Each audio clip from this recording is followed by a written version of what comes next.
Les 16 et 17 septembre dernier, 5 sites du département de la Savoie ont ouvert leurs portes à plus de 9000 visiteurs pour les Journées européennes du patrimoine, comme le château Raynac ou la grange batelière de l'abbaye d'Hautecombe.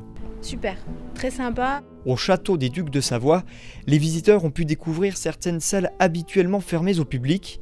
Pour l'occasion, la compagnie Mixage s'est produite dans la tour de la trésorerie avec un concert. Très joli, très agréable. À quelques pas de ce spectacle, un escape game était également proposé dans la salle du Trésor. Objectif pour ce groupe de participants, répondre à toutes les énigmes et déchiffrer les codes d'un coffre bien fermé. Une activité qui a plu aux petits comme aux plus grands. L'escape game, je ne connaissais pas du tout, c'est la première fois que j'en fais. Donc voilà, Brigitte a eu cette bonne idée de venir faire cet escape game et ma foi, c'était une très bonne expérience.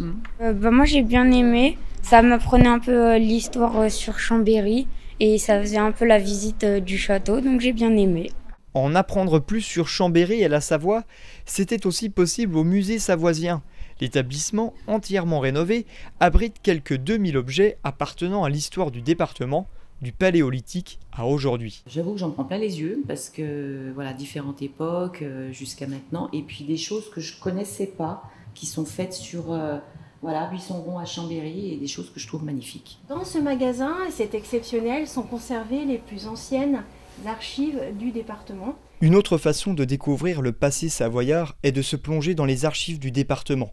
Des visites guidées ont été organisées dans les coulisses de la conservation de ces documents d'époque. C'est intéressant parce que c'est vraiment une part de notre histoire qui est à notre disposition. Donc, Journée du patrimoine, c'est vraiment l'occasion de redécouvrir ça et d'en apprendre plus sur là où on est. Les visiteurs ont même pu découvrir le plus vieux document conservé en Savoie.